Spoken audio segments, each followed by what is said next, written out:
안녕하세요. 오늘은 최종 면접에 대해서 한번 알아볼게요. 면접에 대해서 얘기를 했는데, 뭔 최종 면접을 또 얘기를 하냐. 저번에 말씀드린 거는 면접의 취지, 왜 도대체 회사가 면접을 하느냐, 였고, 오늘은 최종 면접입니다. 최종 면접. 네? 왜 최종 면접을 해야 되는 건지, 그것도 궁금하잖아요, 도대체? 그래? 왜? 그러니까 저번에 말씀을 드렸다시피, 팀장은 임금이 더 비싸거든. 근데 이만원 더 비싸거든. 근데 왜 굳이 면접을 한 번 더 해야 되는 거야? 아니면 두 번 더 해야 돼? 저는 솔직히 네 번인가 다섯 번인가를 한 적이 있어요. 면접만 최종까지 했을 때. 아, 최종적으로 막판에 한 판 붙어갖고 떨어졌는데 씨, 지금 생각하니까 빡치네. 어쨌든 그게 왜 도대체 그렇게 면접을 많이 해야 되고 최종 면접으로 인해서 얻고자 하는 바가 뭔가 그거를 오늘 좀 말씀을 드릴게요. 어, 예를 들면 그 면접 같은 경우에는 단계가 굉장히 많은 케이스도 있어요. 전략 컨설팅사 같은 경우에 제가 알기로는 10번 이상을 본다고 알고 있고요. 면접 과정에서 굉장히 힘들다. 뭐 케이스 스터디를 시킨다든지 PPT를 자기 앞에서 시키는데 그거 가지고 완전 박살을 내버린다든지 뭐 그런 식으로 좀 진행을 많이 하게 되는데 이제 보통은 이제 실무자가 먼저 보고 그다음에 최종이 보고 그다음에 이제 맨 마지막으로 뭐 심지어 오너가 보는 케이스도 있어요. 그런 케이스도 있는데 보통 오너에서 꺾이려면은 아씨 생각해보니까 나 오너에서 꺾인 적 있네. 그런 케이스 같은 경우에는 좀 약간 좀 중요한 부서 면접 그런 경우에는 좀 그런 케이스가 있어요. 근데 보통은 실무자하고 임원입니다. 근데 실무 면접이 이제 압박감이 이제 거의 그냥 꺾이면은 임원 면접의 압박감은 진짜 TOP예요. 저는 이거는 진짜 완전 인정. 왜냐면 저도 이제 이직을 준비를 하면서 면접을 많이 했지만 임원 면접은 진짜 들어갈 때마다 떨리더라고. 약간 그런 거 있잖아요. 이제 이것만 통과되면은 내가 끝나는 거구나. 약간 이런 생각도 좀 들고 그래 좀 긴장이 엄청나게 많이 됐어. 근데 예전에 한번 오너 면접이 있었을 때는 너무 긴장해가지고 면접장에서 그 면접 대기실에서 계속 걸어다녔어. 계속. 그 같이 기다리는 사람들이 저 미친놈 뭔가 이랬을 거야. 근데 긴장이 너무 되더라고요. 그때는 뭐 10번 넘게 했었을 때도인데도 불구하고 그러니까 그 회사에 대한 면접이 10번이 아니고 그 전에까지 다 합치면 10번이 넘었는데도 긴장을 너무 심하게 해서 좀 아, 임원 면접을 도대체 왜 하는 건가? 이 사람들이 도대체 뭘 알고 싶어서 나한테 임원 면접을 하려고 하는 건가? 이거를 좀 알았으면 좋겠다. 그래서 오늘 영상을 찍고 있는 거고요. 토론이 너무 길었네. 자, 일단은 임원 면접 같은 경우에는 굉장히 임원들이 이제 여러 가지가 있어요. 뭐 분류로 나누자면 리더 스타일이 있고 꼰대 스타일은 뭐 솔직히 꼰대는 기본 장착인 것 같고 뭐 실무자 스타일이 있고 뭐 이런 스타일들이 있어요. 실무자 스타일은 자기가 하나하나 다 챙기는 거예요. 아우 피곤해. 어쨌든 어쨌든 임원들은 여러 가지 케이스가 있지만 보통은 인성을 좀 많이 봐요. 네. 왜냐면은 그 이유가 이제 두 가지 정도가 있는데 첫째는 1차 면접에서 일단 실무자가 실무 능력은 대충 검증을 했겠다라고 생각을 합니다.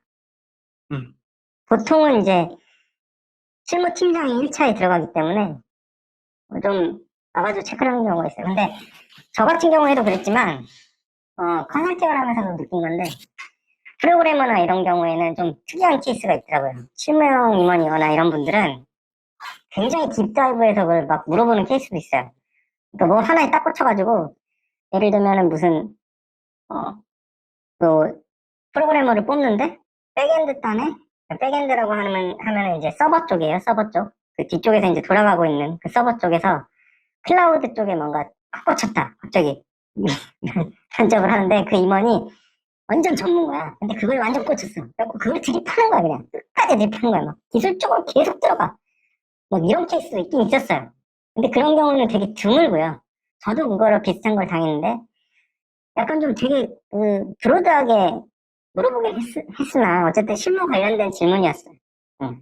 근데 이제 약간 비전 느낌이었지. 좀 상당히 큰, 회사의 그 약간 큰 비전에 대한 그런 질문이어서, 그건 사실은 상관이 없는 것 같은데. 어쨌든 실무를 드립하는 경우가 있긴 있지만, 흔한 건 아니다. 그리고 보통은 인성을 좀 많이 보려고 한다.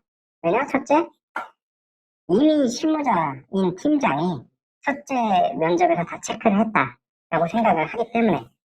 그리고 둘째, 임원들이 사실은 저는 진짜 봤을 때, 뭐, 능력이 굉장히 뛰어나다. 이 능력이라는 게 사실 사람이 요즘 애매하잖아요.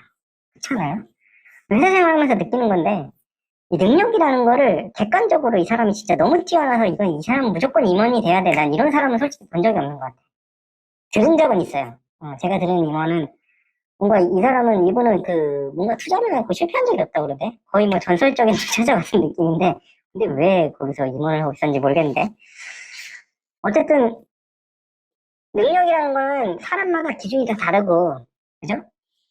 그리고 또 어떤 사람은 예를 들면 능력이 굉장히 좋은데 태도가 굉장히 불량할 수 있어요. 그죠?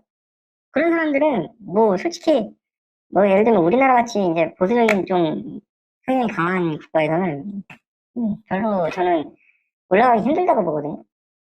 그러다 보니 임원들은 보통은 정치의 달인들이에요. 이거 사실 다국적자도 마찬가지예요. 정치의 달인들이에요. 그 사람들이 뭐 되게 진짜 뛰어나가지고 그렇게 됐다. 저는 그렇게 생각은 안 해요. 네. 왜냐면은 피라미드 구조잖아요, 다. 피라미드 구조에서 올라가려면은 그 뭔가 물론 뛰어난 점이 있긴 있겠지만 그거 말고 뭔가 하나가 더 있어야 돼. 저는 그 부분이 정치라고 생각합니다. 정치가 이제 politics. 그러니까 politics의 기본은 뭐예요? 상대방이 원하는 말을 해주는 거지. 어, 그래서 제가 본 회사 임원들은 진짜 다 정치의 달인이에요. 네. 뭐 이런 식이야. 옆, 옆 부서 임원을 막 죽일 것 같이 얘기를 해. 우리랑 같이 술 먹으러 할 때. 그 다음에 그 임원이랑 그 뭐 다음번에 이제 같이 술자리 하잖아? 아, 나 진짜 완전 나 사귀는 줄 알았다니까? 아, 나 진짜 인간에 대한, 물론 인간을 그렇게 막 믿는 스타일은 아니지만, 그때 그런 걸 보면서 진짜 이게 신세계가 멀리 있지 않구나. 그 영화 신세계 아시죠? 그 영화 신세계 못 보셨으면 꼭 보시기 바랍니다. 진짜 영화 신세계가 이게 먼 얘기가 아니구나. 예. 근데 이제 이 사람들이 그러면은 2차 면접, 최종 면접을 들어오면 그 조직원으로 들어오려는 사람이잖아요. 그럼 제일 경계하는 게 뭐겠어요? 제일 경계하는 거. 제일 경계하는 건 당연히 뒤통수 맞는 거예요. 자기가 뒤통수 맞는 거. 회사의 뒤통수 때리는 게 문제가 아니고 자기가 뒤통수 맞는 게 걱정스러운 사람들이야. 너무 걱정스러워. 그러니까 그 약간 타짜에 나오는 건데 내가 달건이 생활을 17에 시작했다. 그 나이 때 달건이 시작한 놈이 100명이라 치면은 지금 나만큼 사는 놈은 나 혼자뿐이야. 라고 한 명대사가 있죠. 이 명대사를 좀 이렇게 잘 따라야 되는데 잘 안 되네. 이게 뭐야. 자기보다 위에 있는 사람은 끌어내리고 밑에 있는 사람은 밟아버리고 뭐 이렇게 해서 올라갔다는 얘기인데 뭐 임원들이 자기가 끌어내려지는 걸 바라지 않을 거 아니에요. 그죠? 그걸 좀 생각을 하셔야 돼요. 본인들의 그 어떤 기준들이 있어. 되게 다양해요. 이게 진짜 골 때리는 게 되게 다양해. 그러니까 임원들의 그 마인드는, 그러니까 어떤 사람은 예를 들면 중국 고전에 꽂혀가지고 그거에 맞춰갖고 사람들을 평가하는 사람이 있고, 예전에 진짜 웃긴 얘기지만 실제 싫어하기도 해요. 어떤 모 기업 회장이 점쟁이를 같이 데리고 면접관에 들어가는 케이스도 있었어요. 그게 뭐냐면은 내 뒤통수를 칠지 아닐지, 그러니까 내가 시키는 일을 잘할지 열심히 할지 이런 거를 판단을 하려는 거예요. 그래서 임원들이 가끔 공격적인 질문을 할 때가 있어요. 네? 뭐 예를 들면 뭐 상사가 네? 뭐 부당한 일을 시키면 어떡할 거니? 뭐 이런 것들 질문. 답은 왜 뭐예요? 다 자기 그 안위를 걱정해서 하는 얘기예요. 그렇게 생각을 하면 솔직히 약간 그런 마인드를 알고 가면 면접할 때 좀 편해. 약간 내가 그 임원의 마음을 좀 알고 있으면 대답도 좀 생각이 잘 나고요. 네? 막 그냥 막 대답하는 게 아니고 나는 정의감에 불타서 막 대답을 하는 게 아니고 생각을 하고 대답을 할 수 있다고. 그러니까 임원은 어떻다? 내 뒤통수를 치는지 안 치는지 되게 중요하게 생각한다. 물론 이게 100% 이것만은 아니에요. 사람은 굉장히 다양하고 계속 말씀을 드리지만 제가 모든 케이스를 다 맞출 수는 없어요. 그런데 일반적으로는 진짜로 그렇다는 거예요. 임원은 그리고 임시직입니다. 임원이 무슨 뜻이에요? 임시사원이라는 뜻이죠. 왜? 오너가 나가라 그러면 바로 나가야 돼, 그 사람들은. 응? 1년 뭐 이런 거 없어요. 그냥 나가라 그러면 나가야 돼. 아시겠죠? 그러니까 임원들의 그 컨선 사항, 걱정되는 사항들을 건드리지 않는 게 되게 중요해요. 임원 면접에서. 네. 이상 오늘은 임원 면접을 도대체 왜 하는지, 그리고 그 임원들의 속마음이 대충 어떨지, 네. 그런 거를 좀 알아봤어요. 만약에 반론이 있으시면 댓글 달아주시면 좋을 것 같고요. 진짜로 임원이신 분들이면은, 물론, 뭐, 좋은 얘기는 아닌 것 같아서, 나는 정치가 아니다, 뭐 이런 얘기 하실 수 있지만, 뭐 그런 좋은 의견도 좀 부탁을 드리고, 아니면은 뭐, 구독과 좋아요, 알람 설정 부탁드립니다. 감사합니다.